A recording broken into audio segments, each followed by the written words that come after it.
Hi students, அனைவருக்கும் வணக்கம். தமிழ்நாட்டில் இருக்கக்கூடிய அரசு கலை மற்றும் அறிவியல் கல்லூரி ஆர்ட்ஸ் அண்ட் சயின்ஸ் காலேஜுக்கு அப்ளை பண்ணும்போது இந்த டேட்டா ஷீட்டை நீங்கள் ஃபஸ்ட்டு ரெடி பண்ணிவிட்டு அதுக்கடுத்து அப்ளை பண்ணுறதுக்கு ஸ்டார்ட் பண்ணுங்கள். ஏன்னா இதிலே நம்ம ஆன்லைனில் என்னென்ன பண்ணணுமோ அது எல்லாமே ஸ்டெப் பை ஸ்டெப்பாக கொடுத்துருக்காங்க. ஸோ இதை ஃபில் பண்ணிவிட்டு நீங்கள் கம்ப்யூட்டர் சென்டர்லையோ அல்லது நீங்களே ஓனாக கூட என்ன பண்ணி வச்சுக்கலாம் அப்படின்னா ஃபில் பண்ணி வச்சுக்கலாம். ஸோ ஃபஸ்ட்டு இதில் என்னென்ன தேவை அப்படின்னு சொல்லிட்டு பார்ப்போம்.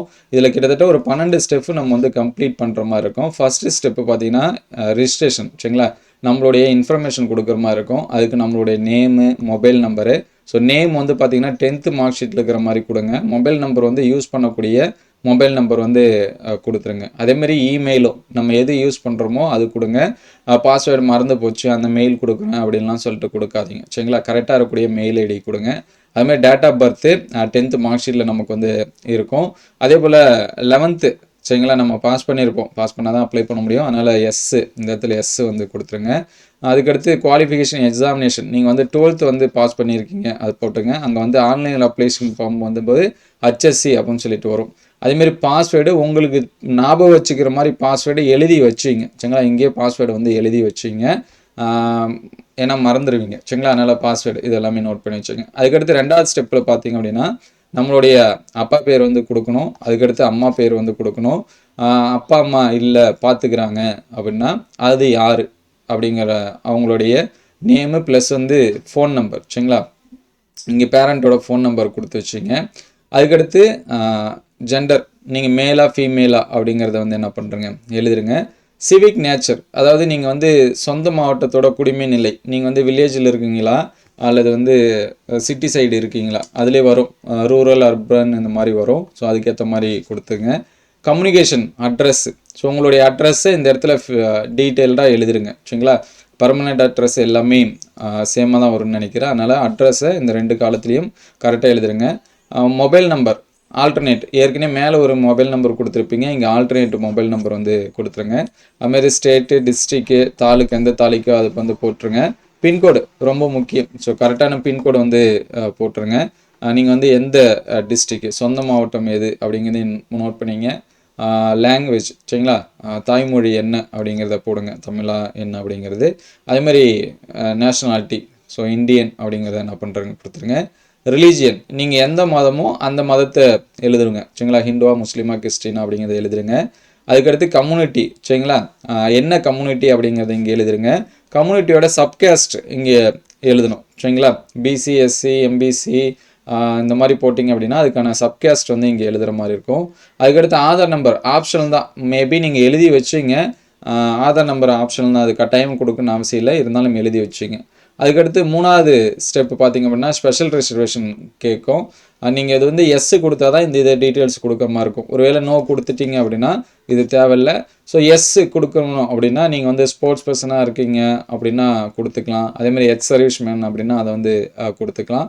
ஸ்போர்ட்ஸ் பர்சனாக அதுக்கான சர்டிஃபிகேட் இதெல்லாமே கொடுக்கணும். அதுக்கடுத்து டிஃப்ரெண்ட் ஏபிள்டு பர்சன், மாற்றுத்திறனாளி அப்படின்னா அது எஸ்ஸு கொடுத்தீங்க அப்படின்னா அந்த எஸ்ஸு எதுக்காக, என்ன உங்களுக்கு பிரச்சனை, இங்கே நிறைய கொடுத்துருக்காங்க, கிட்டத்தட்ட ஒரு 20 இதுக்கு கொடுத்துருக்காங்க. இதில் எதுவோ அதை கரெக்டாக என்ன பண்ணுறங்க டிக் பண்ணுறங்க. நீங்கள் மாற்றுத்திறனாளியாக இருந்தீங்கன்னா நமக்கு யூடிஐடியிலேருந்து ஒரு சர்டிஃபிகேட் கொடுத்துருப்பாங்க. அதில் யூடிஐடி நம்பர் இருக்கும். அந்த நம்பரை இங்கே எழுதுகிற மாதிரி இருக்கும். சரிங்களா, அதே மாதிரி அந்த ஐடி நம்பர், மாநில அடையாள அட்டை ஒரு நம்பர் இருக்கும். சரிங்களா, அந்த நம்பர் கொடுக்கணும். எத்தனை பர்சன்டேஜ் உங்களுக்கு நம்ம அந்த அட்டையில் எழுதியிருப்பாங்க 60%, 70% அல்லது 80 இந்த மாதிரி எழுதியிருப்பாங்க. உங்களுக்கு எந்த பர்சன்டேஜோ அதை போட்டுருங்க. என்சிசி சர்டிஃபிகேட் வச்சுருந்தீங்கன்னா எஸ்ஸு கொடுங்க, இல்லைனா நோ கொடுத்துருங்க. அதுக்கடுத்து பார்த்தீங்கன்னா மாணவர் அந்தமான் மற்றும் நிக்கோபார் தீவை சேர்ந்த தமிழரா, எஸ்னா எஸ்ஸு கொடுங்க, இல்லைனா நோ கொடுத்துருங்க. அதுக்கடுத்து பாதுகாப்பு படைகளின் தகுதியான பணியாளர்கள் குழந்தைகள் மனைவி எத்தகைய வகை, இது எஸ்னா எஸ்ஸு கொடுங்க, இல்லைனா நோனா நோ கொடுத்துருங்க. அதுக்கடுத்து பார்த்திங்க அப்படின்னா ஸ்காலர்ஷிப் இன்ஃபர்மேஷன். சரிங்களா, இதை கொடுக்கறதுக்கு அப்பா என்ன வேலை செஞ்சிட்ருக்காரு, அதுக்கடுத்து அவர் கவர்மெண்ட் ஜாப்பா, ப்ரைவேட் ஜாப்பா, இல்லை டெய்லி வேலைக்கு போகிறவரா அப்படிங்கிறது எல்லாமே இங்கே டிக் பண்ணி வச்சிங்க நீங்களே. சரிங்களா, அதுக்கடுத்து அம்மா என்ன வேலைக்கு போகிறாங்க அப்படிங்கிறத நோட் பண்ணி வச்சிங்க. தினக்கூலியாக தான் போகிறாங்க அப்படின்னா டெய்லி வேக்குன்னு போடுங்க. கவர்மெண்ட் ஸ்டாஃபு இல்லை ப்ரைவேட் ஸ்டாஃபாக இருக்காங்க, இல்லை செல்ஃப் எம்ப்ளாயின்னு போகிறாங்க, இல்லை வேலைக்கே போகாமல் இருக்காங்கன்னா நாட் அப்ளிகபிள் அப்படின்னு சொல்லிட்டு போய்ட்டுருங்க. Annual income, mostly income certificate நீங்கள் வச்சுருப்பீங்க. இன்கம் சர்டிஃபிகேட் இருந்துச்சுன்னா அதில் எவ்வளோ கொடுத்துருக்காங்களோ அதை வந்து போட்டு வச்சுங்க. இன்கம் சர்டிஃபிகேட்டோட நம்பர் இந்த இடத்துல கொடுத்துருங்க. நீங்கள் ஃபஸ்ட்டு கிராஜுவேட், அது எஸ் கொடுத்தா தான் அந்த சர்டிஃபிகேட் கொடுக்கணும், நோ கொடுத்துட்டிங்கன்னா இல்லை. ஸோ ஃபஸ்ட்டு கிராஜுவேட் யார் அப்படின்னா அவங்க தான் ஃபஸ்ட்டு டிகிரி படிக்க போகிறாங்க காலேஜஸில். அவங்க வீட்டிலேருந்து யாருமே படிக்கல, அண்ணனோ அக்காவோ யாருமே படிக்கலை அப்படின்னா அவங்க கொடுக்க வேண்டியது. சரிங்களா? எஸ் கொடுத்தா அதுக்கான சர்டிஃபிகேட் நம்ம வந்து கொடுக்கணும். இங்கே சர்டிஃபிகேட்டுக்கான நம்பர் வந்து எழுதி வச்சுங்க. அதுக்கடுத்து post matric scholarship SC ST இவங்க வந்து வாங்கியிருப்பீங்க. ஸோ அதனால் அவங்க வந்து எஸ் அப்படின்னு சொல்லி கொடுத்துருங்க. அதுக்கடுத்து 5th ஸ்டெப்பு பார்த்தீங்க அப்படின்னா ஸ்கூல் ஸ்டடி இன்ஃபர்மேஷன். எந்தெந்த ஸ்கூலில் எப்போ படித்தோம், நீங்கள் கவர்மெண்ட் ஸ்கூலா அல்லது வந்து சென்ட்ரலில் இருக்கக்கூடிய சிபிஎஸ்சி இந்த மாதிரி படிச்சிங்களா, எய்டடு ஸ்கூலா, பார்ஷியலி கவர்மெண்ட்டா, ப்ரைவேட் ஸ்கூலா அப்படிங்கிறத போடுங்க. அதுக்கடுத்து பார்த்தீங்கன்னா பள்ளி எந்த இடத்துல இருக்குது, கார்பரேஷன் ஸ்கூலா, முனிசிபாலிட்டியா, டவுனா, பஞ்சாயத்தா, டவுன் பஞ்சாயத்தா, வில்லேஜ் பஞ்சாயத்தா அப்படின்னு சொல்லி பார்த்துங்க. ஸோ நீங்கள் கார்பரேஷன் ஸ்கூல்னால் கார்பரேஷன் போடுங்க. சரிங்களா? நான் கார்பரேஷனில் பிளேஸ் இருக்குது அப்படின்னா அதுக்கேற்ற மாதிரி போட்டுங்க. அதுக்கடுத்து நீங்கள் 6 to 12th வந்து கவர்மெண்ட் ஸ்கூலில் படிச்சிங்களா அல்லது எய்டடில் படிச்சிங்களா. கவர்மெண்ட் ஸ்கூல் அப்படின்னா அதுக்கான எஸ் கொடுத்துட்டு அதுக்கான டீட்டெயில்ஸ் போடணும். இங்கே பார்த்தீங்கன்னா எந்தெந்த வருஷம் என்னென்ன படிச்சிங்க அப்படிங்கிறத போடணும். ஸோ மோஸ்ட்லி இங்கே வந்து 2026, இங்கே 25, 24, 23, 22, 21, 20 இந்த மாதிரி வரும். சப்போஸ் நீங்கள் வந்து லாஸ்ட் இயர் முடிச்சிங்க, நான் வந்து காலேஜே சேரல அப்படின்னா இங்கே 25 இந்த மாதிரி. ஸோ அகடமிக் இயரை கரெக்டாக போட்டுருங்க. இந்த ஸ்டேட் எல்லாத்துக்கும் தமிழ்நாடு தான் வரும். எந்த டிஸ்ட்ரிக்கோ அந்த டிஸ்ட்ரிக்ட் நீங்கள் போட்டுருங்க. உங்களுடைய ஸ்கூல் பிளாக் எந்த பிளாக்கோ அதை போடுங்க. ஸ்கூலோட நேம், சரிங்களா, அட்ரஸ், ஸ்கூலோட அட்ரஸ் வந்து நீங்கள் வந்து என்ன பண்ணணும் இந்த இடத்துல பண்ணுங்கள். அதே போல் மீடியம், சரிங்களா, நீங்கள் தமிழ் மீடியமா இங்கிலீஷ் மீடியமா அப்படிங்கிறத இந்த இடத்துல ஃபில் பண்ணுறீங்க. அதுக்கடுத்து பார்த்தீங்கன்னா அகடமிக் இன்ஃபர்மேஷன், நீங்கள் வந்து எந்த எக்ஸாம் பாஸ் பண்ணியிருக்கீங்க, ஹெச்எஸ்சி 12th நீங்கள் வந்து என்ன பண்ணியிருப்பீங்க, பாஸ் பண்ணியிருப்பீங்க. Name of the board, state போர்டா அல்லது வந்து சிபிஎஸ்சியா அப்படின்னு சொல்லிட்டு போட்டுருங்க. Permanent register number. ஸோ இந்த பெர்மனன்ட் ரிஜிஸ்டர் நம்பர் பார்த்தீங்கன்னா நமக்கு மார்க் ஷீட்டில் தான் இருக்கும். மார்க் ஷீட் வச்சுருந்தீங்க அப்படின்னா இந்த மார்க் ஷீட்டை பார்த்து இந்த பெர்மனன்ட் ரிஜிஸ்டர் நம்பர் இந்த இடத்துல எழுதி வச்சுங்க. அதுக்கடுத்து roll number, examination roll number, நம்ம ரிசல்ட் பார்க்குறப்போ ஒரு ரோல் நம்பர் கொடுத்துருப்போம் பார்த்தீங்களா, அந்த ரோல் நம்பரை இந்த இடத்துல என்ட்ரி பண்ணுங்கள். அதுக்கடுத்து குவாலிஃபைடு இயர், நீங்கள் 2026னா 26 போடுங்க, இல்லை 25 அப்படின்னா 25 போடுங்க. எந்த இயர் பாஸ் பண்ணீங்களோ அதை போடுங்க. அதுக்கடுத்து உங்களுக்கான குரூப்பு, நீங்கள் வெக்கேஷன் குரூப்பா அல்லது அகடமிக்கான்னு போடுங்க. வெக்கேஷனில் அப்படின்னா குரூப் கோடு அது வந்து தெரிஞ்சுக்கங்க. அது அதர்வைஸ் ஸ்பேஸ் விட்டு வைங்க. நீங்கள் ஆன்லைனில் அப்ளை பண்ணும்போது நீங்கள் செக் பண்ணுறதை பார்த்து அதிலே வரும். ஃபிசிக்ஸு, கெமிஸ்ட்ரி, பாட்னி, சுவாலஜி இது வந்து ஒரு குரூப்பில் வரும். அதே போல் வந்து பயாலஜி, மேக்ஸ் வரும். அதுக்கடுத்து கம்ப்யூட்டர் சயின்ஸு, மேக்ஸு இந்த மாதிரி நிறைய குரூப் வரும். அதிலே குரூப் கோடு வந்துடும். சரிங்களா? அதுக்கடுத்து நீங்கள் என்ன மீடியம், தமிழ் மீடியமா அல்லது இங்கிலீஷ் மீடியமா அப்படின்னு சொல்லி போட்டுங்க.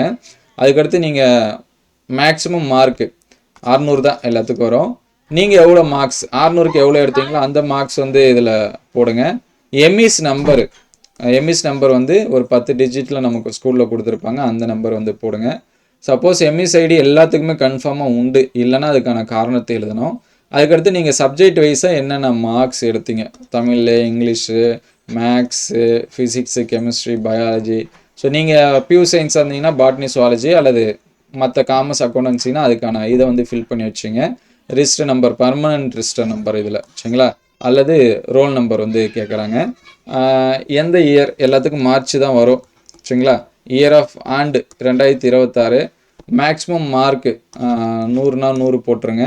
நீங்கள் எவ்வளோ மார்க்ஸ் எடுத்தீங்க, ஒரு 80 அப்படின்னா 80 போட்டுருங்க. ஒரு வாட்டி எழுதிருந்தீங்க அப்படின்னா 1.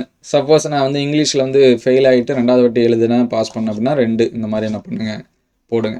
லாஸ்ட்டாக 7வது ஸ்டெப் பார்த்தீங்கன்னா பேமெண்ட்டு ரிஜிஸ்ட்ரேஷன் இது கேட்கும்.